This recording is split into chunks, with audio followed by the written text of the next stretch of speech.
Last 1 ఇయర్‌లో silver 140% పైనే పెరిగింది. గోల్డ్ అయితే మాత్రం 70-80% పైనే పెరిగింది.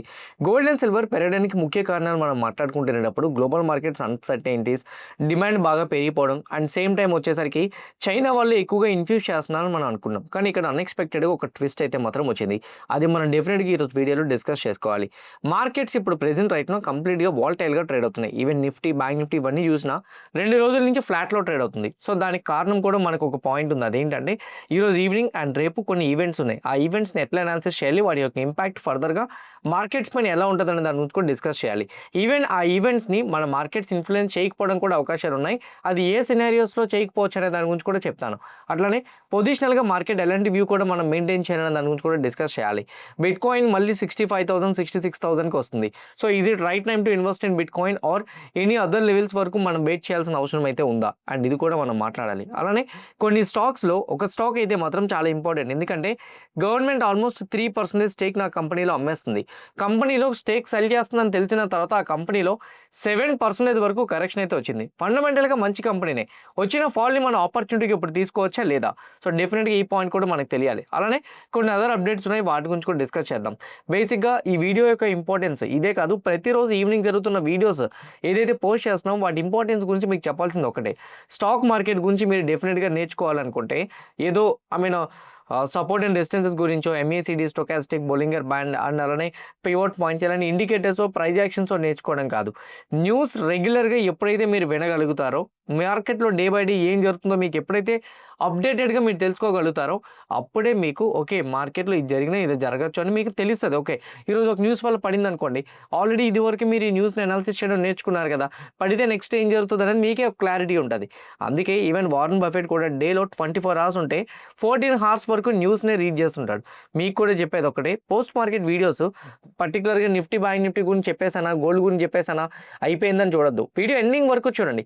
మేబీ ఏ స్టాక్ న్యూస్ ఎప్పుడు మీకు నాలెడ్జ్‌ని గెయిన్ చేసి ఆ స్టాక్ మీద డెసిషన్ తీసుకోవడానికి అవకాశం వస్తదనేది చెప్పలేం. అందుకే వీడియో ఎండింగ్ వరకు చూడండి. ఇది ఎందుకు చెప్తున్నానంటే మన వీడియో అనలిటిక్స్‌లో చూస్తే స్టార్టింగ్ 8 మినిట్స్ లేదా 15 మినిట్స్, 13 మినిట్స్ చూసి ఆపేస్తున్నారు. ఎండింగ్ వరకు చూస్తే మొత్తం నాలెడ్జ్ మీకు వస్తది.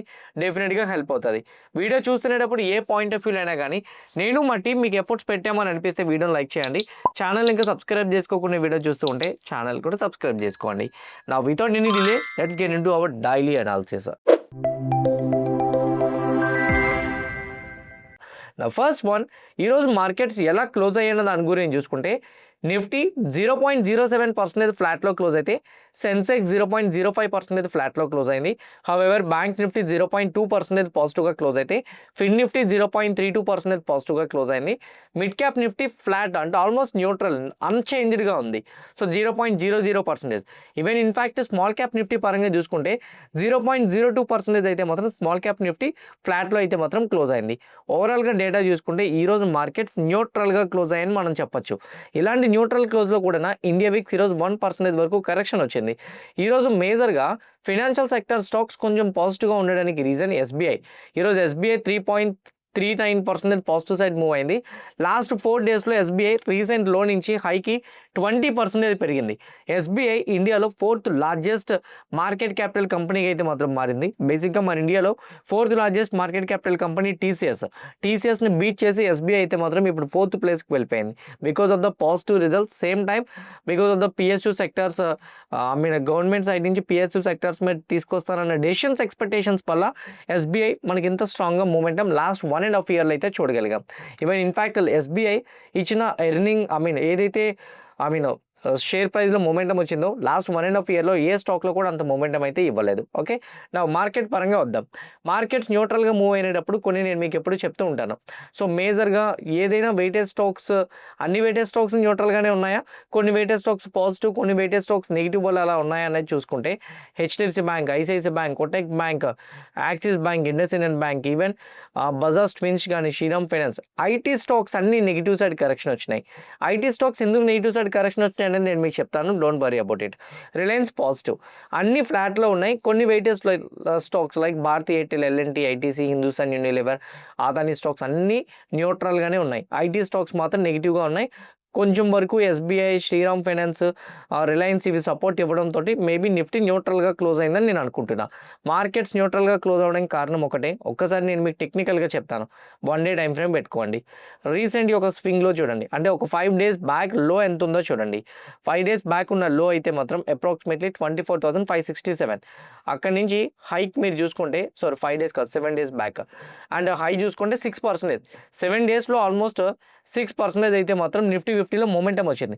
ఏదైతే 6% 7 daysలో మొమెంటం వచ్చిందో ప్రెజెంట్ రైట్లో మార్కెట్ బ్రీత్ తీసుకోవడానికి హెల్ప్ అయింది. కానీ మీరు అబ్జర్వ్ చేస్తున్నారో లేదో, డే బై డే స్లోగా నిఫ్టీ 50 కూడా స్మాల్ టినీ స్టెప్స్తో మార్కెట్ మొమెంటం హయ్యర్ సైడ్ ఇస్తుంది తప్ప లోవర్ సైడ్ రావట్లేదు.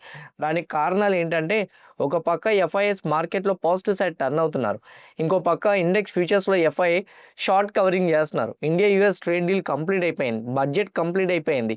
మన ఇండియా పరంగా మన ఇండియన్ ఇన్ఫ్లేషన్ డేటా పాయింట్స్ కూడా పాజిటివ్గానే వచ్చినాయి, జిఎస్టీ నెంబర్స్ పాజిటివ్గానే వచ్చినాయి.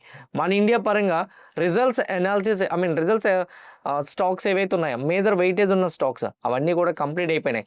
ఈ ఒక్క వీక్ మొత్తం ఎన్ఎస్సిలో అయితే మాత్రం ఈ ఒక్క వీక్ అయితే అప్రాక్సిమేట్లీ 700+ స్టాక్స్లో ఎర్నింగ్స్ అయితే మాత్రం రిలీజ్ అయినాయి. మెజారిటీ ఆఫ్ ద ఎర్నింగ్స్ అన్నీ కూడా 65% స్టాక్స్ అన్నీ కూడా పాజిటివ్గానే వచ్చినాయి. అందుకే ఈవెన్ మిడ్ అండ్ స్మాల్ క్యాప్స్లో కూడా పెద్దగా కరెక్షన్ రావట్లేదు. దానికి కారణం ఏంటంటే 100 స్టాక్స్ ఎర్నింగ్స్ పోస్ట్ చేస్తే అందులో 65 కంపెనీలు రిజల్ట్స్ అన్నీ కూడా పాజిటివ్గానే పోస్ట్ చేస్తున్నాయి. 35 కంపెనీలు మాత్రమే రిజల్ట్స్ నెగిటివ్గా పోస్ట్ చేస్తున్నాయి. In terms of average return చూసుకుంటే వెయిటేజ్ స్టాక్స్లోని 60 to 70% వెయిటేజ్ స్టాక్స్ అడ్వాన్సెస్ అంటే పాజిటివ్గానే క్లోజ్ అవ్వడానికి ట్రై చేస్తున్నాయి. న్యూస్ అప్డేట్స్ అన్నీ కూడా మార్కెట్స్కి అనుకూలంగా ఉండడంతో షార్ట్ టర్మ్లో ఎక్కువగా రియాక్ట్ అయినా ప్రాఫిట్ బుకింగ్ అవ్వకుండా కన్సాలిడేషన్ జోన్లోకి వెళ్తూ మార్కెట్స్ అయితే మాత్రం స్లోగా అక్కడే అదే లెవెల్స్ దగ్గర సస్టైన్ అవ్వడానికి అయితే మాత్రం ప్రయత్నిస్తుంది. సో ఇది ఒక పక్క. కొన్నిసార్లు మార్కెట్స్ ఎట్లా రియాక్ట్ అవుతున్నా అన్ఎక్స్పెక్టెడ్ పాయింట్స్కి మనం రియాక్ట్ అవుతుంటాం. అలాంటి అన్ఎక్స్పెక్టెడ్ పాయింట్స్ గ్లోబల్ సైడ్ నుంచి కూడా రావడానికి అవకాశాలు ఎక్కువగా ఉంటాయి, ఇండియా సైడ్ నుంచే కాదు. ఇండియా సైడ్ నుంచి అన్నీ కంప్లీట్ అయినాయి, బాగానే ఉన్నాయి. కానీ గ్లోబల్ సైడ్ నుంచి రావడానికి కొన్ని ప్రాబబిలిటీస్ ఉన్నాయి కాబట్టి వాటిలో మనం డిస్కస్ చేసుకోవాలనుకుంటే ఈరోజు ఈవినింగ్ 7 o'clockకి జరగబోతున్న ఒక న్యూస్ అప్డేట్ అనమాట. సో 7 o'clockకి ఈరోజు న్యూస్ అప్డేట్ ఏమొస్తుంది కరెక్ట్గా మీరు చెక్ చేసుకుంటే నాన్ ఫార్మ్ పేరోల్స్ డేటా వస్తుంది, అలానే అన్ఎంప్లాయ్మెంట్ రేట్ కూడా వస్తుంది. నాన్ ఫార్మ్ పేరోల్స్ డేటా అంటే గవర్నమెంట్ ఇస్తున్న జాబ్స్ రిపోర్ట్ డేటా అనమాట. గవర్నమెంట్ లాస్ట్ టైం 50K జాబ్స్ని ఇచ్చింది, ఈసారి 40K నుంచి 70K ఎక్స్పెక్ట్ చేస్తున్నారు నెంబర్ వస్తుందని చెప్పి. ఈ నెంబర్స్ కన్నా బాగా తక్కువ వచ్చింది అనుకోండి, గవర్నమెంట్ తక్కువ జాబ్స్ని ప్రొడ్యూస్ చేసిందని అర్థం. So that is the first one. ఇప్పుడున్న మార్కెట్ సిచ్యువేషన్లోని ఇంట్రెస్ట్ రేట్స్ని కట్ చేయాలి. ఇంట్రెస్ట్ రేట్స్ని కట్ చేయాలని అంటే mostly economy little bit week ఉందని రావాలి. సో అందుకే 40K మినిమం ఎక్స్పెక్ట్ చేస్తున్నారు, అంటే తగ్గుతుందని. ఒకవేళ పెరిగితే 70K అని. సో తగ్గితే కొంచెం తగ్గాలి, బాగా తగ్గిపోతే బాగా వీక్గా ఉందని అర్థం. బాగా పెరిగిపోతే ఎంత స్ట్రాంగ్గా ఉంది కదా, అందరి దగ్గర జాబ్స్ ఉన్నాయి, సో ఆబ్వియస్లీ అందరి దగ్గర అమౌంట్ ఉంటుంది, ఈ టైంలో ఇంట్రెస్ట్ రేట్స్ని కట్ చేయడం ఎందుకు అని చెప్పి ఇంట్రెస్ట్ రేట్స్ని కూడా కట్ చేయరు. సో అందుకే ఇప్పుడు ట్రంప్ తీసుకుంటున్న డెసిషన్స్కి యూఎస్ డెట్ బాగా పెరిగిపోతుంది. గవర్నమెంట్ డెట్ పెరిగిపోయేటప్పుడు మోస్ట్లీ ఇంట్రెస్ట్ రేట్ని తగ్గించడానికి ప్రయత్నిస్తారు. ఇప్పుడు రైట్ నో ఇంట్రెస్ట్ రేట్స్ని తగ్గించాలి అని అంటే ఈ నెంబర్ కొంచెం పాజిటివ్గా రావాలి. కానీ నా ఎక్స్పెక్టేషన్ అయితే మాత్రం ఈ నెంబర్ న్యూట్రల్గా వస్తుంది అనుకుంటున్నా. ఎందుకంటే గవర్నమెంట్ 2 times షట్ డౌన్ అయింది, ఇప్పటికే 14th నుంచి మళ్ళీ 3rd time షట్ డౌన్ అవుతుందని చెప్తున్నారు. ఇలాంటి సిచ్యువేషన్లోని గవర్నమెంట్ అంత పాజిటివ్ అప్డేట్ ఇవ్వదు అనేది నేను అనుకుంటున్నా. మరి చూడాలి ఏం జరుగుతుంది అనేది. అన్ఎంప్లాయ్మెంట్ రేట్ అయితే మాత్రం 4.4% ఉంది. 4.5%కి అన్ఎంప్లాయ్మెంట్ వెళ్తుందని అనుకుంటున్నారు. దీనికి మించి బాగా పెరిగింది అనుకోండి, ఒక 5%కి వెళ్ళిపోయింది అనుకోండి, బిగ్ నెగిటివ్. 4.6, 4.7కి అన్ఎంప్లాయ్మెంట్ రేట్ వెళ్ళింది అనుకోండి, లిటిల్ బిట్ ఓకే ఇంట్రెస్ట్ రేట్స్ని కట్ చేయాలని. నార్మల్గా అయితే అది నెగిటివే, కానీ ఇప్పుడున్న సిచ్యువేషన్లో అన్ఎంప్లాయ్మెంట్ రేట్ అనేది పెరగాలి. ఓకే, తగ్గింది అని అనుకోండి, అన్ఎంప్లాయ్మెంట్ తగ్గింది అని అనుకోండి, దెన్ ఎకానమీ బాగానే ఉంది కదా, మరి ఇంట్రెస్ట్ రేట్స్ ఎందుకు కట్ చేయాలి? ఎకానమీ బాగుండేటప్పుడు ఇంట్రెస్ట్ రేట్స్ని కట్ చేయరు, ఎకానమీ బాగాలేనప్పుడు ఇంట్రెస్ట్ రేట్స్ని కట్ చేస్తారు. ఇప్పుడు బాగాలేదు అనే రావాలి, అది నెగిటివే మార్కెట్స్కి. కానీ ఇంట్రెస్ట్ రేట్స్ కట్ చేయడం కోసం ఇది నెగిటివ్గా వచ్చినా కానీ మార్కెట్స్ పాజిటివ్గా తీసుకుంటాయి. సిచ్యువేషన్కి తగ్గట్టుగా మార్కెట్ రియాక్ట్ అవుతుంది. కాబట్టి ఈ 2 data points కూడా వీక్గా రావాలి, బట్ మరీ వీక్గా రాకూడదు. ఈ 7 PMకి ఇది వచ్చిన దాన్ని బట్టి ఒకసారి investing.com వెబ్సైట్లోకి వెళ్ళి యూఎస్ మార్కెట్స్ని చూడండి. ఎనీథింగ్ ఆ నెంబర్స్ కానీ బాగా వీక్ కాకుండా లిటిల్ బిట్ మైనర్ వీక్ వస్తే పర్వాలేదు, మరీ వీక్ వచ్చినా మరీ స్ట్రాంగ్ వచ్చినా కానీ మార్కెట్ వైల్డ్గా రియాక్ట్ అవుతుంది. ఇది రేపు మన ఇండియన్ మార్కెట్ని డిస్టర్బ్ చేయడానికి అవకాశాలు ఉంటాయి. కొన్నిసార్లు గ్లోబల్ మార్కెట్ సిచ్యువేషన్స్ ఇండియన్ మార్కెట్స్ని డ్రాగ్ చేస్తాయి మార్కెట్లో కరెక్షన్ అవ్వడం కోసం. ప్రాఫిట్ బుకింగ్ ఎలానో మన మార్కెట్స్ అవ్వడానికి వెయిట్ చేస్తున్నాయి. ఓకే. బేసిక్‌గా ప్రాఫిట్ బుకింగ్ అవ్వడానికి ఏ రీజన్స్ లేకపోతే కన్సోలిడేషన్‌లోకి వెళ్ళిపోతాయి. ఇప్పుడు జరుగుతున్నది అదే 2 రోజుల నుంచి. బట్ ఒకవేళ ఏదైనా గానీ ప్రాఫిట్ బుకింగ్ జరగాలి అనంటే ఏదైనా నెగెటివ్ రీజన్ రావాలి వాళ్ళకి. నెగెటివ్ రీజన్ ఏముంది, ఇప్పుడు గ్లోబల్ మార్కెట్ సైడ్ నుంచి US markets negative side correction అయినాయి. అలాంటివి జరిగితే మాత్రం మేబీ మనం డిక్లైన్ చూసే అవకాశాలు ఎక్కువగా ఉంటాయి. So this is the first point you have to understand. Okay. ఇక్కడి వరకు క్లియర్‌గా మీకు అర్థమైందని నేనైతే అనుకుంటున్నాను. ఇది మార్కెట్ సైడ్ నుంచి నా వ్యూ అయితే మాత్రం. మార్కెట్ పైన నా వ్యూ అయితే మాత్రం. Now when it comes to the bitcoin పరంగా ఆల్మోస్ట్ బిట్‌కాయిన్ 66,900కి డిక్లైన్ అయింది. ఆల్మోస్ట్ మీరు చూస్తే. సో నేను 1 డే టైమ్ ఫ్రేమ్ పెట్టుకొని చూస్తే, ఈవెన్ 1 వీక్ టైమ్ ఫ్రేమ్ పెట్టుకొని చూసినా గానీ బిట్‌కాయిన్ పైన సో యాజ్ యూజువల్ అండ్ బిట్‌కాయిన్‌కి ఒక ఇంపార్టెంట్ సపోర్ట్ లెవెల్ అయితే కనపడుతుంది. అదేంటంటే లాస్ట్ వీక్ ఫామ్ అయిన ఒక క్యాండిల్ యొక్క విక్. అంటే సింపుల్ చెప్పాలనుకుంటే లాస్ట్ వీక్ యొక్క లో ఏదైతుందో అది బిగ్గెస్ట్ సపోర్ట్. నా ఒపీనియన్ ప్రకారంగా 59,000 లెవెల్ గానీ బ్రేక్ అయితే మాత్రం మోస్ట్‌లీ 51,000 ఆర్ 50,000 వరకు డ్రాప్ అయ్యే ఛాన్స్ ఉంది. బిట్‌కాయిన్ గానీ ఫర్దర్‌గా డ్రాప్ అయితే 50,000కి డ్రాప్ అయితే బెస్ట్ ఇన్వెస్ట్‌మెంట్ పర్పస్ అనేది నా పర్సనల్ ఒపీనియన్. లాంగ్ టర్మ్‌కి అయితే మాత్రం గుర్తుపెట్టుకోండి, కొన్ని అసెట్ క్లాసెస్‌కి మనం ఎంతో కొంత అలోకేషన్ అనేది ఇస్తూ ఉండాలి. అలాంటి అలోకేషన్ ఇచ్చే ప్రాసెస్‌లో ఎవరికి దేనికి ఎంత పెట్టాలనంటే 10% ఇలాంటి అసెట్స్‌లో పెట్టుకోవాలి. అందులో బిట్‌కాయిన్‌కి 0.5-1% వరకైనా మనం ఇచ్చుకోవచ్చు. కానీ ఆ 1% కూడా లిటిల్ బిట్ రిస్క్. కొన్నిసార్లు అదే బిగ్ బూమ్ అవ్వడానికి అవకాశాలు కూడా ఉంటాయి. Bitcoin the most active volatility ఉన్న అసెట్ క్లాస్ కాబట్టి సేమ్ టైమ్ వచ్చేసరికి బిట్‌కాయిన్‌ని యూఎస్ బాగా ఎంకరేజ్ చేస్తుంది కాబట్టి ఎప్పటికైనా దీని వాల్యూ పెరుగుతుందనే ఎక్స్‌పెక్టేషన్స్‌తో అందరూ కొంటుంటారు. అట్లాంటి లాంగ్ టర్మ్ కోసం మీకు ఏదైనా ఒపీనియన్ ఉంటే మాత్రం దానికి మీ దగ్గర ₹1,00,000 ఉంటే ₹1,000 కన్నా ఎక్కువ పెట్టొద్దు. లేదా 500 కన్నా ఎక్కువ పెట్టొద్దు. కొన్నిసార్లు పెట్టకుండా ఉండి ఏం జరుగుతుందనేది చూసి దాని మీద ప్రాపర్ నాలెడ్జ్ తెచ్చుకోవడం కూడా బెటర్‌నే. సో దీని మీద ఎవరు పెట్టమని నేను చెప్పట్లేదు. బట్ పాయింట్ ఏంటంటే ఇట్లాంటి వాటిని మీరు ఫోకస్ చేస్తునేటప్పుడు ఎక్కువ అలోకేషన్ అనేది వీటికి ఇవ్వకూడదు. This is the first one. Next intraday trading అంటారా? ఆబ్వియస్‌లీ దానికి ప్యూర్ టెక్నికల్ బేసే చేసుకుంటారు. ఏదైనా గానీ ఈరోజు నైట్ 7:00కి యూఎస్ మార్కెట్స్‌లో ఏదైనా నెగెటివ్ అప్డేట్ ఉంటే మాత్రం మేబీ బిట్‌కాయిన్‌లో ఫర్దర్‌గా సెల్ ఆఫ్ రావడానికి అవకాశాలు ఉంటాయి. వాలటాలిటీ ఎక్కువ ఉంటది కాబట్టి బిట్‌కాయిన్‌లో చూసుకొని సో లెవరేజ్ తీసుకోండి. 10 టైమ్స్ కన్నా ఎక్కువ లెవరేజ్ తీసుకోవద్దు. మీకు దీని మీద ఎడ్యుకేషనల్ పరంగా నేర్చుకోవాలని అనుకుంటే కింద కామెంట్ బాక్స్‌లో డెల్టా ఎక్స్‌చేంజ్ రిఫరల్ లింక్ ఇచ్చా. ఆ లింక్ క్లిక్ చేసి అకౌంట్ ఓపెన్ చేసుకొని అక్కడే ఉన్న వాట్సాప్ నెంబర్‌కి ఐడీని పంపించండి. వేరే టెలిగ్రామ్ గ్రూప్‌లో మీరు యాడ్ అవుతారు. సేమ్ టైమ్ దీని మీద ఏవైనా న్యూస్ అప్డేట్స్ ఉంటున్నా లెవెల్స్ బేస్ ప్రకారంగా ఏదైనా ఐడియాస్ కావాలనుకున్నా మన సైడ్ నుంచి షేర్ చేస్తాం. నౌ గోల్డ్ అండ్ సిల్వర్ పరంగా మాట్లాడుకుంటే సిల్వర్ 5.87% పెరిగింది. గోల్డ్ 1.7% పెరిగింది. ఇష్యూస్ సార్ట్ అవుట్ అవుతున్నాయి కూడానా. గోల్డ్ అండ్ సిల్వర్ పెరగడానికి కారణాలు ఏంటి? డిమాండ్ ఎక్కువగా ఉంటునేటప్పుడు ఆటోమేటిక్‌గా గోల్డ్ అండ్ సిల్వర్‌లో బిగ్ మొమెంటమ్ అనేది కనపడతది. As of now gold and silver పైన కనపడుతున్న డిమాండ్ ఏంటంటే చైనా సెంట్రల్ బ్యాంక్ చాలా అగ్రెసివ్‌గా కొంటుంది. This is the first one. Second one US Iran issues అనేది సార్ట్ అవుట్ అవ్వలేదు. This is the second one. Third one వచ్చేసరికి యూఎస్ పరంగా గవర్నమెంట్ షట్ డౌన్ అవ్వడానికి అవకాశాలు ఎక్కువగా కనపడుతున్నాయి. This is the third one. ఈ న్యూస్ అప్డేట్స్ రెగ్యులర్‌గా మాట్లాడుకునేవే. కానీ గోల్డ్ అండ్ సిల్వర్ పెరగడానికి డిమాండ్ అనేది సెంట్రల్ బ్యాంక్స్ దగ్గర నుంచే కాదు, ఇండియన్ రీటైల్ ఇన్వెస్టర్స్ దగ్గర నుంచి కూడా వస్తుందని ఒక డేటా చెప్తుంది. ఆ డేటా ఏంటంటే ఇక్కడ మీరు క్లియర్‌గా చూడండి. ఇండియన్ ఈటీఎఫ్స్ మీద అంటే ఇండియన్ ఇన్వెస్టర్స్ దగ్గర నుంచి 3,00,000 కోట్ల వరకు సిల్వర్ ఈటీఎఫ్, గోల్డ్ ఈటీఎఫ్ మీద ఇన్వెస్ట్మెంట్స్ అనేది లాస్ట్ 1 ఇయర్‌లో జరిగిందని డేటా అయితే మాత్రం చెప్తుంది. అసెట్ అండర్ మేనేజ్మెంట్స్ ప్రకారంగా అంటే ఏఎం అందరూ ఇన్వెస్ట్మెంట్ చేసే డబ్బుల పరంగా చూసుకుంటే ఒక్క గోల్డ్ మీదే అప్రాక్సిమేట్లీ 184,277 కోట్ల రూపాయలు అనేది ఇన్వెస్ట్మెంట్ లాస్ట్ 1 ఇయర్‌లో జరిగిందని చెప్తున్నారు. అంతేకాదు సిల్వర్ పైన 116,727 కోట్ల రూపాయలు ఇన్వెస్ట్మెంట్ జరిగిందని కూడా చెప్తున్నారు. ఎప్పుడు జరిగిన ఇన్వెస్ట్మెంట్ అనేది జనవరిలో రికార్డ్ హై బ్రేకింగ్‌లో ఇన్వెస్ట్మెంట్ ఫ్లో అయిందని కూడా చెప్తున్నారు.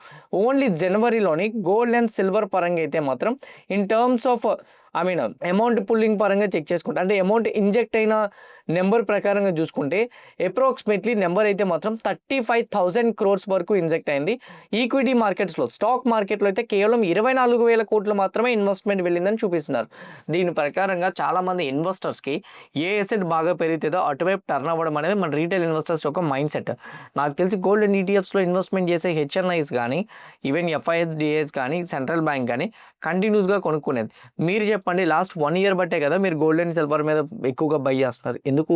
స్టాక్ మార్కెట్‌లో మ్యూచువల్ ఫండ్స్‌లో రిటర్న్స్ తగ్గిపోతున్నాయి. సేమ్ టైమ్ స్టాక్స్‌లో రిటర్న్స్ తగ్గిపోతున్నాయి. వాలటాలిటీ పెరిగిపోతుంది. లాస్ట్ 1.5 ఇయర్ నుంచి స్టాక్ మార్కెట్‌లో రిటర్న్స్ రావట్లే. గోల్డ్ అండ్ సిల్వర్ ఎలానో పెరుగుతుంది కదా అని మన వాళ్ళు ఇంజెక్ట్ చేస్తున్నారు. అయితే ఒక్కటి గుర్తుపెట్టుకోండి, ఇలా డబ్బులు పెట్టడం కరెక్టే. ఎందుకంటే అవేర్‌నెస్ పెరిగింది. So, fixed assets safe assets మీద ఇన్వెస్ట్మెంట్స్ పెట్టుకుందాం అనుకోవడం అనేది చాలా మంచి ఆలోచన. కానీ మీ పోర్ట్ఫోలియోలో గోల్డ్ అండ్ సిల్వర్‌కి ఎంత అలోకేట్ చేశారనేది గుర్తుపెట్టుకోండి. 10%కి మించి గానీ మీరు గోల్డ్ అండ్ సిల్వర్‌లో అలోకేట్ చేస్తే ఎప్పటికైనా గానీ మీ పోర్ట్ఫోలియో రిస్క్‌లో ఉండేటట్టే. గుర్తుపెట్టుకోండి, స్టేబుల్‌గా రిటర్న్ ఇచ్చేది గోల్డ్, సిల్వర్ కాదు, ఈక్విటీ. గోల్డ్ అండ్ సిల్వర్ అనేది మీకు హెడ్జింగ్ పర్పస్ కోసం ఉపయోగపడుతుంది. అంటే మీ లాస్‌ని రెడ్యూస్ చేయడానికి. 10% హెడ్జింగ్ ఉపయోగపడుతుందా అని మీరు అనొచ్చు. యెస్. 90% స్టాక్స్ ఏవైతే ఉన్నాయో ఇవి పడుతున్నా ఈ 10% ఏదైతే ఉందో ఇది డెఫినిట్‌గా మీ పోర్ట్ఫోలియోకి సపోర్ట్ ఇచ్చేస్తది. ఎందుకంటే స్టాక్ 5% పడితే సిల్వర్ 10% పెరుగుతది. గోల్డ్ 3% వరకు పెరుగుతది.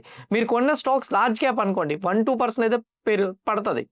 మీరు ఏదైనా లార్జ్ క్యాప్ స్టాక్స్ కొన్నారనుకోండి, మీకు మహా అయితే లార్జ్ క్యాప్ స్టాక్స్ 1-2% అయితే పడతది. కానీ సిల్వర్ 5% to 6% పెరుగుతది. గోల్డ్ 5% to 3% పెరుగుతది. సో దీన్ని బట్టి మీకు 10% అలోకేషన్ అనేది సరిపోతది.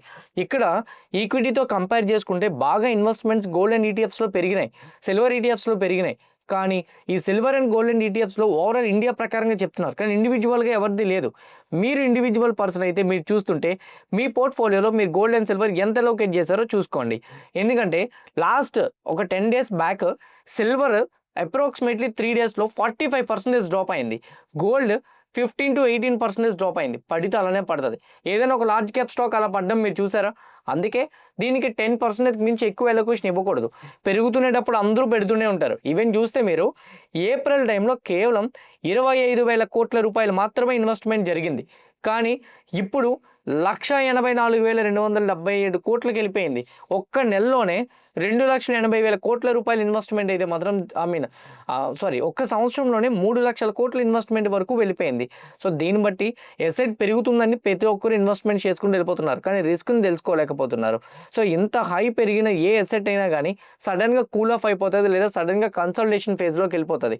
ఇప్పుడు రైట్ నో గోల్డ్ అండ్ సిల్వర్లో మనం అలాంటి ఫేజ్లోనే ఉన్నాయి. లెట్ ఇట్ గో, పెరుగుతున్నది పెరగనివ్వండి. కానీ నా అభిప్రాయం ప్రకారంగా ఇలా వన్ సైడ్ మార్కెట్ మూవ్ అయినది ఏది కూడా సస్టైన్ అయ్యేది హిస్టరీలో కూడా లేదు. ఇలాంటి కైండ్ ఆఫ్ రిజల్ట్ ఓకే, అంటే వన్ సైడ్ మూమెంటం ఇంక ఇస్తూనే ఉండడం అట్లాంటిది హిస్టరీలోనే లేదు. సో ఏం జరుగుతుందంటే పడుతుందా అని అంటే అది డిమాండ్ బట్టి డిపెండ్ అయి ఉంటుంది, జియో పొలిటికల్ టెన్షన్స్ బట్టి, ఎకానమీ బట్టి డిపెండ్ అయి ఉంటుంది. కన్సాలిడేషన్ ఫేజ్లోకి వెళ్ళిపోతుంది. లంసమ్ అమౌంట్స్ని తెచ్చి ఇప్పుడు పెట్టేస్తాను అనుకుంటే డెఫినెట్గా మీరు బిగ్ మిస్టేక్ చేస్తారనేది మాత్రం మర్చిపోవద్దు. ఇది నా సైడ్ నుంచి ఒపీనియన్ అయితే. ఓకే, నా స్టాక్స్ పరంగా మాట్లాడుకుంటే మళ్ళీ ఈరోజు నేను ఒకటి చెప్పాలి. ఎందుకంటే టెక్స్టైల్ స్టాక్స్ ఈరోజు కూడా పడినాయి. Even Pearl Global Industries, Gokaldas exports, KPR mills, Arvind shares ఇవన్నీ ఈచ్ షేర్ ఒక 3-4% వరకు డ్రాప్ అయింది. ఫియర్ ఒక్కటే అండి, బంగ్లాదేశ్తో యూఎస్ వాళ్ళు ట్రేడ్ డీల్ కంప్లీట్ చేసుకున్నారు. బంగ్లాదేశ్ మీద 0 టారిఫ్ అనేది విధిస్తారని చెప్తున్నారు టెక్స్టైల్ స్టాక్స్కి. సో ఒకవేళ యూఎస్ వాళ్ళు టెక్స్టైల్ స్టాక్స్ మీద బంగ్లాదేశ్కి 0% టారిఫ్ విధించేశారని అనుకోండి. సో మేబీ డెఫినెట్గా ఒక పక్క వచ్చేసరికి ఇండియాకి 18% టెక్స్టైల్ మీద ఉంది. వాళ్ళు 0% టారిఫ్ కాబట్టి కాంపిటీషన్ పొందుతారనే చిన్న లిటిల్ బిట్ ఫియర్ ఉండొచ్చు. స్టాక్స్ ఆల్రెడీ 3 రోజుల నుంచి పెరిగిపోయినాయి, పడిపోతున్నాయని మీరు కంగారు పడద్దు. 3 రోజుల్లో 60-70% పెరిగిపోయినాయి చాలా కంపెనీస్. గోకుల్దాస్ కంపెనీ అయితే 60% పెరిగింది.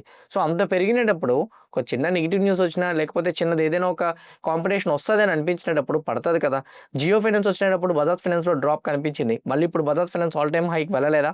ఎవరి బిజినెస్ వాళ్ళది, వాళ్ళ స్ట్రెంత్ వాళ్ళది. అయితే డెఫినెట్గా గ్లోబల్ ప్రైస్ పరంగా చూసుకుంటే కాంపిటీషన్ అనేది పెరుగుతుంది. కానీ మన ఇండియా సైడ్ నుంచి మెటీరియల్ ఇంపాక్ట్ అనేది చాలా తక్కువ ఉంటుందని చాలామంది ఎక్స్పర్ట్స్ అయితే మాత్రం చెప్తున్నారు. ఈవెన్ ఇండియన్ స్టాక్స్ మీద అయితే మాత్రం ఈ మెటీరియల్ ఇంపాక్ట్ అనేది కొంచెం తక్కువ ఉంటుంది. మార్జిన్స్ పరంగా డ్రాప్ వస్తుందా లేదనేది కమింగ్ క్వార్టర్లీస్ మనం వెయిట్ చేసి చూస్తే కానీ క్లారిటీ రాదు. అయితే కొంతవరకు రిస్క్ ఉందని మేము కాదనట్లేదు. అట్లా అని తొందరగానే ఇప్పుడు ఇన్వెస్ట్మెంట్ చేసేసి ఇన్వెస్ట్మెంట్ని సెల్ చేయడం కరెక్ట్ కాదు. మీ ప్రొఫైల్ మొత్తం మీద, అంటే మీ పోర్ట్ఫోలియో మొత్తం మీద ఓన్లీ టెక్స్టైల్ కంపెనీస్ ఉంటే మీరు వరి అవ్వాల్సిన అవసరం ఉంటుంది.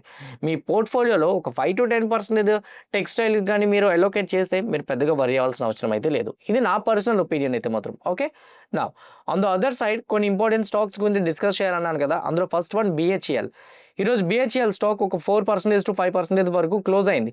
బట్ ఒకానొక టైంలో 8% డిక్లైన్ అయింది. BHEL కంపెనీ మీద ఉన్న న్యూస్ ఏంటంటే ఇండియన్ గవర్నమెంట్ వాళ్ళు ఈ కంపెనీ మీద స్టేక్ని సెల్ చేస్తున్నారు. ఇండియన్ గవర్నమెంట్కి ఈ కంపెనీ మీద 63.17% స్టేక్ ఉంది. ఓకే, స్టేక్ అంటే సింపుల్ చెప్పాలంటే ఓనర్షిప్ అనమాట. 63.17% ఓనర్షిప్ అయితే మాత్రం ఈ కంపెనీ మీద ఉంది. ఈ కంపెనీని ఆఫర్ ఫర్ సేల్ ద్వారా 8% డిస్కౌంట్ ప్రైస్లో 254 రూపీస్కి సెల్ చేయాలని కంపెనీ అయితే గవర్నమెంట్ అయితే అనౌన్స్ చేసింది. అయితే ఏదైతే స్టేక్ని సెల్ చేయాలనుకుంటున్నారో అందులో ఫస్ట్ 3% అయితే సెల్ చేస్తారంట. సో దాని తర్వాత డిమాండ్ ఉంది అనుకోండి, ఓకే కొనడానికి ఇన్వెస్టర్స్ వస్తున్నారు, డిమాండ్ ఉంది ఈ కంపెనీకి అని అనుకుంటే రెస్ట్ 2%, దాన్ని గ్రీన్ షూ ఆప్షన్ అంటారనమాట. గ్రీన్ షూ ఆప్షన్ అంటే డిమాండ్ ఉండేటప్పుడు దాన్ని అమ్ముతారు. సో ఫస్ట్ 3% అయితే అమ్ముతారు, దాని తర్వాత డిమాండ్ ఉంటే ఒక 2% అయితే ఎక్స్ట్రా అడిషనల్గా అమ్ముతారు. ఇట్లాంటి జరుగుతునేటప్పుడు ఆపర్చునిటీగా తీసుకోండి. ఎందుకంటే BHEL కంపెనీ పరంగా మీరు చార్ట్ చూసి చెప్పండి కావాలనుకుంటే. BHEL కంపెనీ లాస్ట్ 1.5 ఇయర్లో ఎంత రిటర్న్ ఇచ్చింది అనేది 2022 నుంచి పోనీ క్యాలిక్యులేట్ చేద్దాం. 42 రూపీస్ ఉన్న స్టాక్ ప్రైస్ ఆల్మోస్ట్ 340కి వెళ్ళింది. అంటే అప్రాక్సిమేట్లీ 8 times స్టాక్ పెరిగింది. సో దీని ప్రకారంగా మీకు అర్థమయ్యే ఉంటుంది స్టాక్ యొక్క డిమాండ్ ఎట్లా పెరిగింది అనేది. డిఫెన్స్ పరంగా ఇండియన్ గవర్నమెంట్ యొక్క ఎలోకేషన్ కూడా పెరుగుతుంది. ఇంకోటి ఏంటంటే నాన్ డిఫెన్స్ అసెట్స్ మీద, సో నాన్ డిఫెన్స్ ప్రాజెక్ట్స్ మీద BHEL పార్టిసిపేట్ చేస్తుంది. సో దీనివల్ల BHEL వచ్చేసరికి స్లోగా వాళ్ళ యొక్క రెవెన్యూని కూడా డైవర్సిఫై చేసుకుంటున్నారు. ఒక్క డిఫెన్స్ సెక్టరే కాకుండా నాన్ డిఫెన్స్ సెక్టర్స్ వైపు కూడా వీళ్ళు స్ప్లిట్ అవుతున్నారు. అది ఈ కంపెనీకి ఆపర్చునిటీ అని నేనైతే అనుకుంటున్నాను. సో పడితే అది బెటర్ ఆపర్చునిటీగానే తీసుకోండి. వాల్యుయేషన్ అంటారా, కంపెనీ మరీ ఓవర్ వాల్యుయేషన్ అయితే మాత్రం లేదు, సమ్వాట్ లిటిల్ బిట్ వాల్యుయేషన్లో అయితే మాత్రం ఉంది. చైనాకి రీసెంట్గా ఇండియా వాళ్ళు గేట్స్ ఓపెన్ చేసేసరికి డిఫెన్స్ పరంగా మోస్ట్లీ కొంచెం చైనా వాళ్ళ దగ్గర నుంచి పార్ట్స్ అయినా కానీ ఇవైనా అదర్ స్పేర్ పార్ట్స్ అయినా కానీ లేకపోతే మెటీరియల్స్ కానీ వస్తాయి, తక్కువ కాస్ట్కి వస్తాయని చెప్పి BHELకి కాంపిటీషన్ వచ్చేస్తుంది అనుకుంటున్నారు. ఇంకోటి ఏంటంటే ఈ ఇన్ఫ్రా రిలేటెడ్గా ప్రాజెక్ట్స్ చైనా పార్టిసిపేట్ చేస్తే మేబీ కంపెనీస్ నెగిటివ్ అనుకొని BHEL పడిపోయింది. బట్ కాకపోతే BHEL రీసెంట్గానే ఆర్డర్ బుక్ మెయింటైన్ చేస్తామని, నెక్స్ట్ 3 years మెయింటైన్ చేసుకుంటూ వెళ్తామని రీసెంట్ రిజల్ట్స్లో కూడా చెప్పారు. అప్పుడే ఈ కంపెనీలో రిజల్ట్స్ వచ్చిన తర్వాత స్లోగా బౌన్స్ అవ్వడం స్టార్ట్ అయింది. బట్ కాకపోతే ఈ స్టాక్ మళ్ళీ ఇప్పుడు డ్రాప్ అయింది గవర్నమెంట్ సెల్ చేయడానికి. ఇంకేం నెగిటివ్ న్యూస్ అయితే నాకు కనిపించట్లేదు. దీన్ని ఆపర్చునిటీగా తీసుకోవచ్చు అనేది నా పర్సనల్ ఒపీనియన్. ఓకే, నా నెక్స్ట్ వన్ ఇండిగో కంపెనీ ఈరోజు 1.5% పెరిగింది. మంచి కంపెనీస్ డిక్లైన్ అయ్యేటప్పుడు ఆపర్చునిటీకి తీసుకోవాలని చెప్పడానికి ఇది ఒక ఎగ్జాంపుల్. ఎందుకంటే ఇండిగో మీద ఎప్పుడైతే లాస్ట్ మంత్లో ఫ్లైట్ డిస్రప్షన్స్ జరిగినాయి, 1600 ఫ్లైట్స్ క్యాన్సిల్ అయినాయి, 3200 కోట్ల నష్టం జరిగింది, ఇవన్నీ ఎప్పుడైతే వచ్చినాయో ఇండిగో కంపెనీ 6000 నుంచి ఆల్మోస్ట్ 4000, ఒకనొక టైంలో 4575 రూపాయల వరకు పడింది. స్టాక్ 4575 నుంచి 5000 వరకు మూమెంటం వచ్చింది. అప్రాక్సిమేట్లీ 500 రూపీస్ పెరిగింది. So in terms of percentage చూసుకుంటే 10% పైనే పెరిగింది. ఈరోజు ఇండిగో వాళ్ళ ఇష్యూస్ అన్ని సాల్వ్ చేశామని, అండ్ అంతేకాదు ఏదైతే ఇప్పుడు present right now flight duty time limitations ఉన్నాయో వాటన్నిటిని మేము కాంప్లైన్స్ అన్ని మెయింటైన్ చేస్తున్నాం. అండ్ అట్లనే కాదు ఏదైతే రూల్స్ మాకు టార్గెట్ ఇచ్చారో అండ్ వాటి DGCA వాళ్ళు దానికి తగ్గట్టుగా మేము ఇప్పుడు మెయింటైన్ చేస్తున్నాం, పైలట్ని అరేంజ్ చేసుకున్నాం. మిడ్ నైట్ ఫ్లైట్స్ ఏదైతే రన్ అవుతుంటాయో వాళ్ళకి పైలట్స్కి కొంతవరకు అయితే మాత్రం వాళ్ళకి మేము ఫీజు కూడా పెంచాము. అండ్ మోస్ట్లీ వాళ్ళు చెప్తున్న దాని ప్రకారంగా అయితే మాత్రం వేరియస్ అలవెన్స్ కేటగిరీస్లో ఇంక్లూడ్ చేసుకుంటే లైక్ డొమెస్టిక్ లేఓవర్ అయితే, డే హెడ్ అయితే, నైట్ అయితే, అట్లాంటి వాటి బేస్ చేసుకొని ఒక 25 రూపీస్ని అయితే మాత్రం ర్యాంకింగ్ కొంచెం పెంచామని చెప్తున్నారు. రేంజింగ్ కూడా. ఇంకోటి డొమెస్టిక్ లేఓవర్ అలవెన్స్ అయితే మాత్రం 2000 ప్రెజెంట్ ఇంతకుముందు పే చేసే వాళ్ళని ఇప్పుడు 3000 పే చేస్తున్నామని చెప్తున్నారు. ఒకవేళ కానీ ఫస్ట్ ఆఫీసర్ అయితే మాత్రం సేమ్ టైం ఫ్రేమ్లో 1000 నుంచి 1500 పెంచామని కూడా చెప్తున్నారు. 24 hours టైం ఫ్రేమ్లో ఎర్లీ అవర్ ఉంటే మాత్రం క్యాప్టెన్కి 100 రూపీస్ ఇంతకుముందు ఎర్లీగా మేము యాడ్ చేస్తే ఇప్పుడు 150 యాడ్ చేస్తామని చెప్తున్నారు. నేను ఫస్ట్ ఆఫీసర్కి అయితే 50 రూపీస్ నుంచి 75 రూపీస్కి ఇంక్రీజ్ చేస్తామని కూడా చెప్తున్నారు. ఇన్ఫ్యాక్ట్ నైట్ అలవెన్స్ అయితే మాత్రం ఒక క్యాప్టెన్కి 1000 రూపీస్ నుంచి 2000 పెంచామని కూడా చెప్తున్నారు. డెడ్ హ్యాండ్ ఎలోవేషన్ అయితే మాత్రం స్కెడ్యూల్ ప్రకారంగా అయితే 1500 నుంచి 2000 రూపీస్కి అయితే మాత్రం ఇంక్రీజ్ చేస్తున్నామని కూడా చెప్పారు. మోస్ట్లీ నెంబర్స్ ప్రకారంగా ఇండిగో అన్నీ కూడా ఇంప్లిమెంట్ చేయడంతో ఈ కంపెనీలో కొంచెం కాన్ఫిడెన్స్ పెరిగి ఈరోజు హయ్యర్ సైడ్ మూమెంటం అయితే మాత్రం జరిగింది. Tata Motors passenger vehicles company last few days నుంచి రికవరీ వస్తుంది. ఒకటి ఇండియా US ట్రేడ్ డీల్ అయిపోవడం, ఇండియా యూరోప్ యొక్క ఫ్రీ ట్రేడ్ అగ్రిమెంట్ జరగడం టాటా మోటార్స్కి బిగ్గెస్ట్ బెనిఫిట్గా మారింది. ఎందుకో తెలుసా, టాటా మోటార్స్ 100 రూపాయలు సంపాదిస్తే 60 రూపాయలు వచ్చేసరికి JLR జాగ్వార్ ల్యాండ్ రోవర్ నుంచే సంపాదిస్తుంది. ఈ జేఎల్ఆర్ కంపెనీ ఇండియాలో లేదండి, యూరోప్లో ఉంది. యూరోప్ నుంచి ఎక్కువగా యూఎస్కి బిజినెస్ జరుగుతుంటుంది, యూరోప్ నుంచి ఎక్కువగా ఇండియా కూడా బిజినెస్ జరుగుతుంటుంది. ఇండియా నుంచి యూరోప్లో ఏ బిజినెస్ చేసినా, యూరోప్ నుంచి ఇండియాకి ఏ బిజినెస్ చేసినా రూపాయి ట్యాక్స్ కట్టక్కర్లే. జేఎల్ఆర్కి అది బిగ్గెస్ట్ బెనిఫిట్. 2, జేఎల్ఆర్ పైన లాస్ట్ టైం సైబర్ అటాక్ జరిగింది. ఈ టైంలోనే ఇలాంటి బిగ్ న్యూస్ రావడం, వాళ్ళ సైబర్ అటాక్ వల్ల లాస్ అయినది ఏదైతుందో రికవరీ చేసుకోవడానికి ఒక బిగ్గెస్ట్ బెనిఫిట్ దానికి. 3rd పాయింట్, ఇప్పుడు right now India US trade deal ఏదైతే జరిగిందో, ఇండియా దగ్గర నుంచి mostly a vehicles auto sector side నుంచి వెళ్ళినా 18% టారిఫ్ వేసుకున్న యావరేజ్ ఒక 15-16 పడుతుంది అంతే. సో ఇంతకుముందు 50 ఉన్న దాంతో కంపేర్ చేసుకుంటే ఇప్పుడు 15-16 అనేది తక్కువే. దాని ప్రకారంగా చూసుకుంటే ఇది పాజిటివ్. ఇలాంటి పాజిటివ్ అప్డేట్స్ వల్ల రీసెంట్ డేస్లో రికవరీ వచ్చింది. So Tata Motors passengers vehicle మీద ఉన్న అనదర్ పాజిటివ్ పాయింట్ ఏంటంటే, టాటా మోటార్స్ వాళ్ళు ఇండోనేషియా గవర్నమెంట్లో ఒక కంపెనీతో అయితే మాత్రం అగ్రిమెంట్ కుదుర్చుకున్నారు. అది ఏంటంటే 70,000 వెహికల్స్ని, టాటా మోటార్స్ పాసెంజర్ వెహికల్స్ని సప్లై చేయడానికి అయితే మాత్రం అప్డేట్ ఉంది. Sorry, not passenger vehicles, commercial vehicles. So 70,000 వెహికల్స్ని అయితే మాత్రం సప్లై చేయడానికి అప్డేట్ అయితే మాత్రం వచ్చింది. సో కొన్ని అప్డేట్స్ పరంగా చూసుకుంటే టాటా మోటార్స్కి ఉన్న personal users, same time Tata Motors commercial వెహికల్కి ఈరోజు చేసుకున్న 70,000 వెహికల్ని డెలివర్ చేస్తామన్న న్యూస్ అప్డేట్. దానివల్ల పాసెంజర్ వెహికల్, కమర్షియల్ వెహికల్ రెండు కూడా హయ్యర్ సైడ్ మూమెంటం అయితే మాత్రం వచ్చినాయి. నెక్స్ట్, ప్రీమియర్ ఎనర్జీస్ కంపెనీ ఈరోజు 5% వరకు డిక్లైన్ వచ్చింది. ఐ డోంట్ నో డిక్లైన్ ఎందుకు వచ్చింది అనేది, ఎందుకంటే ఎర్నింగ్స్ కూడా లేవు. బట్ కాకపోతే ఈ కంపెనీ మీద ఒక పాజిటివ్ అప్డేటే ఉంది. ఆ పాజిటివ్ అప్డేట్ ఏంటంటే, ప్రీమియర్ ఎనర్జీస్ కంపెనీ మీద మోటిలాల్ ఒస్వాల్ ఫైనాన్షియల్ సర్వీసెస్ వాళ్ళు వాళ్ళ టార్గెట్ ప్రైస్ని 1000కి ఇనిషియేట్ చేశారు. అంటే ఇప్పుడున్న ప్రైస్ దగ్గర నుంచి 20% అయితే మాత్రం హయ్యర్ సైడ్ ఇచ్చారు.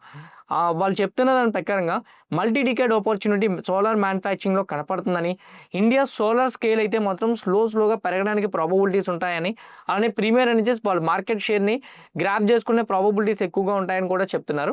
గూడ్స్ మ్యానుఫ్యాక్చరింగ్ వెర్టికల్స్ ప్రకారంగా చూసుకుంటే క్యాపిటల్ అలొకేషన్ పెరుగుతుందని, ఇంటిగ్రేటెడ్ కెపాసిటీ కూడా మోస్ట్లీ బ్యాక్వర్డ్ ఇంటిగ్రేషన్ పుష్ కూడా కనపడుతుందని మోటిలాల్ ఒస్వాల్ అయితే మాత్రం చెప్తున్నారు. కానీ ఈ స్టాక్ అయితే మాత్రం ఈరోజు నెగిటివ్ సైడ్ కరెక్షన్ అయితే వచ్చింది. టైటాన్ కంపెనీలో ఈరోజు డిక్లైన్ వచ్చింది. బేసిక్గా టైటాన్ కంపెనీ ఎర్నింగ్స్ వచ్చినాయి. మీకు మార్నింగ్ ప్రీ మార్కెట్లో కూడా డిస్కస్ చేశాను. గోల్డ్ ప్రైస్ బాగా పెరుగుతుంది కాబట్టి వీళ్ళకి మార్జిన్స్ ఎక్కువగా సేవ్ అవుతాయని. 17,740 నుంచి 25,416 అల్టిమేట్ రెవెన్యూ జంప్ వచ్చింది. అండ్ ఆపరేటింగ్ ప్రాఫిట్ మార్జిన్ కూడా 9% నుంచి 11% వెళ్ళింది. నెట్ ప్రాఫిట్ 1,047 crores నుంచి 1,684 crores అయితే మాత్రం పెరిగింది. అండ్ అంతేకాదు, టైటాన్ కంపెనీ మీద రేటింగ్ ఏజెన్సీస్ ఇచ్చిన టార్గెట్ ప్రైజెస్ని మీరు చూస్తే అవి కూడా పాజిటివ్గానే వచ్చినాయి. నొమూరా వాళ్ళు వాళ్ళ టార్గెట్ ప్రైస్ని బై కాల్ ఇస్తూ 4,500 టార్గెట్ ప్రైస్కి పెంచారు. సిఎల్ఎస్ఏ వాళ్ళు 4,369కి ఇంక్రీజ్ చేశారు. మోటిలాల్ ఒస్వాల్ అయితే మాత్రం ప్రెజెంట్ ఉన్న ప్రైస్ దగ్గర నుంచి 17% అప్ సైడ్ వెళ్తుందని కూడా చెప్తున్నారు. మ్యాక్వెల్ వాళ్ళు కూడా అవుట్ పెర్ఫార్మెన్స్ కాల్ ఇస్తూ 4,450. గోల్డ్మ్యాన్ సాచ్ వాళ్ళు కూడా స్ట్రాంగెస్ట్ గ్రోత్ కంపెనీకి ఇక్కడ నుంచి ఫర్దర్గా కనపడుతుందని కూడా చెప్తున్నారు. మోటిలాల్ ఒస్వాల్ వాళ్ళు ఇక్కడ నుంచి ఫర్దర్గా పాజిటివ్ సైడ్ వెళ్తుందని యూబీఎస్ వాళ్ళు 17% టార్గెట్ ప్రైస్ని పెంచారు. టార్గెట్ ప్రైజెస్ని పెంచడం, సేమ్ టైం పాజిటివ్గా కామెంట్స్ చేయడంతో ఈరోజు ఈ stock positive gap up open అయింది. రిజల్ట్స్ రాకముందు స్టాక్ పెరిగిపోవడంతో ఆల్ టైమ్ హై దగ్గర ఉండడంతో కరెక్షన్ అయితే మాత్రం వచ్చింది. జస్ట్ కరెక్షన్ మాత్రమే. బ్రిటానియా ఇండస్ట్రీస్ కంపెనీ ఒకనొక స్టేజ్లో 6% వరకు పెరిగింది. బ్రిటానియా ఇండస్ట్రీస్ నెంబర్స్ ప్రకారంగా చెక్ చేసుకుంటే ఈవెన్ ఆ కంపెనీ నెంబర్స్లో కూడా పాజిటివ్ ఎన్విరాన్మెంటే కనిపించింది. టాప్ లైన్లో 4,593 నుంచి 4,917కి వెళ్ళింది. 18% నుంచి ఆపరేటింగ్ ప్రాఫిట్ మార్జిన్ 20కి వెళ్ళింది. 582 రూపీస్ ఉన్న ప్రైస్ అయితే మాత్రం 682 రూపీస్కి వెళ్ళింది. ఇయర్ ఆన్ ఇయర్లో మంచిగానే డెవలప్మెంట్ వచ్చింది. క్వార్టర్లో కూడా డెవలప్మెంట్ వచ్చింది. ఆపరేటింగ్ ప్రాఫిట్ మార్జిన్, రెవెన్యూ అన్నీ కూడా ఇంక్రీజ్ అయినాయి. అండ్ అంతేకాదు, బ్రిటానియా కంపెనీ మీద అయితే మాత్రం నొమూరా వాళ్ళు వాళ్ళ యొక్క టార్గెట్ ప్రైస్ని 19% అప్ సైడ్ ఇచ్చారు. వాళ్ళు కాల్ కూడా బై సైడే ఇచ్చారు. మోటిలాల్ ఒస్వాల్ వాళ్ళు కూడా బ్రిటానియా ఇండస్ట్రీస్ మీద ఇక్కడి నుంచి జిఎస్టీ రేట్స్ రిడక్షన్ చేయడం వల్ల కంపెనీకి మోస్ట్లీ ఎబిటా ఎక్స్పెక్టేషన్స్ పెరుగుతాయని కూడా చెప్తున్నారు. బిస్కెట్ ఇండస్ట్రీస్ పరంగా అయితే మాత్రం స్టెబిలైజేషన్ ప్రాపర్గానే ఉంటుందని కూడా కామెంట్ చేస్తూ పాజిటివ్గా రేటింగ్ అయితే మాత్రం మోటిలాల్ ఒస్వాల్ ఇవ్వడం జరిగింది. అందుకే ఈ కంపెనీలో స్టార్టింగే గ్యాప్ అప్ ఓపెన్ అయ్యి గ్యాప్ అప్ అండ్ రన్ అవ్వడం అయితే మాత్రం మనం చూడగలిగాం. హెచ్ఆర్ మోటార్స్లో 5% మూమెంటం చూసాం. మేజర్గా హెచ్ఆర్ మోటార్స్ 5% మూమెంటం ఇవ్వడానికి వాటి ఎర్నింగ్స్ సేమ్ టైం వాటి మీద బ్రోకరేజ్ కంపెనీస్ ఇచ్చిన పాజిటివ్ స్టేట్మెంట్స్. నెంబర్స్ ప్రకారంగా చూస్తే 4973 నుంచి 6114కి వెళ్ళింది. 1170 దగ్గర నుంచి చూసుకుంటే బాటమ్ లైన్ 1421కి అయితే మాత్రం వెళ్ళింది. ఆపరేటింగ్ ప్రాఫిట్ మార్జిన్ 24 నుంచి 25 కూడా వెళ్ళింది. ఓవరాల్గా చూసుకుంటే top line, bottom line, operating profit margins అన్నీ ఇంప్రూవ్ అయినాయి. ఈవెన్ ఇన్ఫాక్ట్ క్వార్టర్ అండ్ క్వార్టర్లో కూడా మంచిగానే ఇంప్రూవ్మెంట్ కనిపించింది. హెచ్ఆర్ మోటార్స్ కంపెనీ మీద బ్రోకరేజెస్ మాట్లాడుతున్న దాని ప్రకారంగా అయితే మాత్రం నేను మనీ కంట్రోల్లో వెబ్సైట్లో చూశాను, 12 బ్రోకరేజెస్ ఆల్మోస్ట్ ఈ కంపెనీ మీద పాజిటివ్గానే రేటింగ్ ఇచ్చారని చెప్తున్నారు. యావరేజ్గా వీళ్ళందరూ ఇచ్చిన టార్గెట్ అయితే 7190 నుంచి 7500కి ఇంక్రీజ్ చేశారని చెప్తున్నారు. అందులో మేజర్గా కంపెనీ మీద పాజిటివ్ కామెంట్స్ ఇవ్వడానికి కారణం ఏంటంటే కంపెనీ యావరేజ్గా ఒక బైక్ ప్రైస్ అయితే మాత్రం 1.85 lakh సెల్ చేస్తుంది. సో మీకు తెలుసు కదా, రాయల్ ఎన్ఫీల్డ్ యొక్క పేరెంట్ కంపెనీనే హెచ్ఆర్ మోటార్. అయితే రాయల్ ఎన్ఫీల్డ్ దగ్గర నుంచి మోస్ట్లీ వీళ్ళకి ప్రాఫిట్స్ అయితే మాత్రం మంచిగానే వస్తున్నాయని కూడా చెప్తున్నారు. రీసెంట్గా వీళ్ళకి వచ్చిన నెంబర్స్లో అయితే మాత్రం రాయల్ ఎన్ఫీల్డ్ దగ్గర నుంచి 21% పెరిగిందంట. అంతేకాదు వీళ్ళు రీసెంట్గా ఒక కంపెనీని కొనుక్కున్నారు. సో అండ్ వాల్వో గ్రూప్ దగ్గర నుంచి, ఒక స్వదేశీ ఫర్మ్ వాల్వో గ్రూప్ దగ్గర నుంచి విఏ కమర్షియల్ వెహికల్స్ లిమిటెడ్ అనే ఒక కంపెనీని కొన్నారు. ఆ కంపెనీ నుంచి వీళ్ళకి సేల్స్ 21,110 యూనిట్స్ నుంచి 26,086 యూనిట్స్కి వచ్చినాయి. సో ఇయర్లోనే వాళ్ళకు ఉన్న కంపెనీ దగ్గర నుంచి కూడా మంచిగా నెంబర్స్ రావడంతో ఈ కంపెనీ మీద ఎక్స్పెక్టేషన్స్ పెంచి టార్గెట్ ప్రైజెస్ని హయ్యర్ సైడ్ ఇచ్చారు. అందువలనే ఈరోజు హెచ్ఆర్ మోటార్స్ కంపెనీలో హయ్యర్ సైడ్ మూమెంటం అయితే మాత్రం మనం చూడగలిగాం. చాంబర్ ఫెర్టిలైజర్స్ కంపెనీలో కూడా మనం హయ్యర్ సైడ్ మూమెంటం చూడగలిగాం. దానికి ఉన్న రీజన్ ఏంటంటే చాంబర్ ఫెర్టిలైజర్స్ నెంబర్స్లో లాస్ట్ టైంతో కంపేర్ చేసుకుంటే ఈసారి అప్రాక్సిమేట్లీ 8% మూమెంటం అయితే అప్ సైడ్ వచ్చింది. 534 crores నుంచి 586కి వెళ్ళింది. టాప్ లైన్ 4918 నుంచి 5898కి వెళ్ళింది. ఆపరేటింగ్ ప్రాఫిట్ మార్జిన్ 16% నుంచి 14% డిక్లైన్ అయింది. బట్ కాకపోతే ఎక్స్పెక్టేషన్స్ ముందుగానే వీక్గా వస్తాయని ఉన్నాయి ఆపరేటింగ్ ప్రాఫిట్ మార్జిన్ పరంగా. క్వార్టర్లో డిక్లైన్ అయినా కానీ ఎక్స్పెక్టేషన్స్ ఉండడంతో ముందుగానే ఈ స్టాక్లో పాజిటివ్ సైడ్ మూమెంటం అయితే మాత్రం కనిపించింది. ఇన్ఫ్యాక్ట్ అపోలో హాస్పిటల్స్ కంపెనీ కూడా పాజిటివ్ మూమెంటమే మనం మార్నింగ్ చూడగలిగాం. దానికి ఉన్న మేజర్ రీజన్ లాస్ట్ టైంతో నెంబర్ చూడండి, 5527 నుంచి 6477. ఆపరేటింగ్ ప్రాఫిట్ మార్జిన్ 14 నుంచి 15% అయితే పెరిగింది. ఈవెన్ బాటమ్ లైన్ ప్రకారంగా 379 crores నుంచి 516 crores వెళ్ళింది. బాటమ్ లైన్లో ఇయర్లో గ్రోత్ కనిపించడం, ఇయర్లో టాప్ లైన్ గ్రోత్ కనిపించడం, ఆపరేటింగ్ ప్రాఫిట్ మార్జిన్ గ్రోత్ కనిపించడంతో ఈరోజు మనం అపోలో హాస్పిటల్స్ నెంబర్స్లో అయితే మాత్రం అప్ సైడ్ మూమెంటం అయితే చూడగలిగాం. మహీంద్రా ఈరోజు మార్కెట్ అవర్స్లో నెంబర్స్ వచ్చినాయి, కానీ మహీంద్రా ఇప్పటికే ఆల్ టైమ్ హై దగ్గర ఉంది. రీసెంట్ డేస్లో బాగా పెరిగింది. అందువల్ల ఈ స్టాక్లో పెద్దగా మొమెంటం రాలేదు. అయితే మేనేజ్మెంట్ గైడెన్స్ నేను చూశాను, కానీ ఏం మాట్లాడారు అనేది పెద్దగా అప్డేట్ అయితే రాలేదు. ఒకవేళ వస్తే రేపు మార్నింగ్ ప్రీ మార్కెట్లో చెప్తాను. నెంబర్స్ ప్రకారంగా చూసుకుంటే లాస్ట్ టైం 41,470, 52,100 నెంబర్స్ మంచిగానే వచ్చినాయి టాప్ లైన్లో. బాటమ్ లైన్ 3,624 నుంచి 5,021కి వెళ్ళింది. ఆపరేటింగ్ ప్రాఫిట్ మార్జిన్ 20% మెయింటైన్ చేస్తున్నారు ఫ్లాట్లో. క్వార్టర్లో 3,964 నుంచి 5,021కి వెళ్ళింది. 46,000 నుంచి 52,000 టాప్ లైన్ కూడా క్వార్టర్ ఇంక్రీజ్ అయింది. 19% నుంచి 20%కి వెళ్ళింది ఆపరేటింగ్ ప్రాఫిట్ మార్జిన్. వీటి నెంబర్స్ వల్ల ఈరోజు మహీంద్రాలో మనం హయ్యర్ సైడ్ మూమెంటం అయితే మాత్రం చూడగలిగాం. డివిస్ ల్యాబొరేటరీస్లో ఆల్మోస్ట్ ఈరోజు 5% పైకి వచ్చింది. డివిస్ ల్యాబొరేటరీ నెంబర్స్ కూడా వచ్చినాయి. లాస్ట్ టైంతో కంపేర్ చేసుకుంటే ఈసారి నెంబర్స్లో అయితే మాత్రం ఎక్స్పెక్టేషన్స్ మించి వచ్చినాయి. 589 crore, 583. అదేంటి ఈక్వలే కదా అని మీరు అనొచ్చు, కానీ లిటరల్లీ డివిస్ ల్యాబ్లో ఈ నెంబర్స్ వస్తాయని మార్కెట్ ఎక్స్పెక్ట్ చేయలేదు. ఆపరేటింగ్ ప్రాఫిట్ మార్జిన్ 32 నుంచి 34కి ఇంప్రూవ్ అయింది.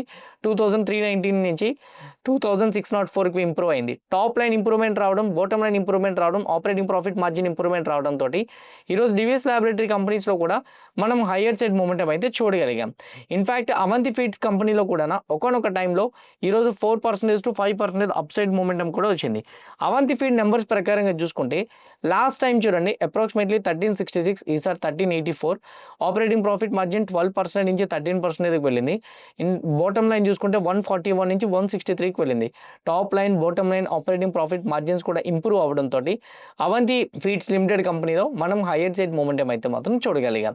ఇవి మేజర్గా ఉన్న news updates. I hope clear కట్గా నేను అప్డేట్ చేసిన అనాలిసిస్, అప్డేట్ చేసిన న్యూస్ అప్డేట్స్ కానీ, న్యూస్ పాయింట్స్ కానీ, ఇచ్చిన అనాలిసిస్, నా వ్యూ అండ్ అట్లానే పెట్టిన ఎఫర్ట్స్ మీ అందరికీ హెల్ప్ అయిందని అనుకుంటున్నా. ఎవ్రీథింగ్ హెల్ప్ అయింది అనుకుంటే వీడియోని లైక్ చేయండి. ఛానల్ ఇంకా సబ్స్క్రైబ్ చేసుకోకుండా వీడియో చూస్తుంటే ఛానల్ కూడా సబ్స్క్రైబ్ చేసుకోండి. ఇదే వీడియో మీ ఫ్రెండ్స్ ఆర్ మీ రిలేటివ్ షేర్ చేస్తే హెల్ప్ అవుతుంది అనుకుంటే వాళ్ళకి కూడా షేర్ చేయండి. See you all tomorrow morning at 8 AM in pre-market analysis. Bye-bye.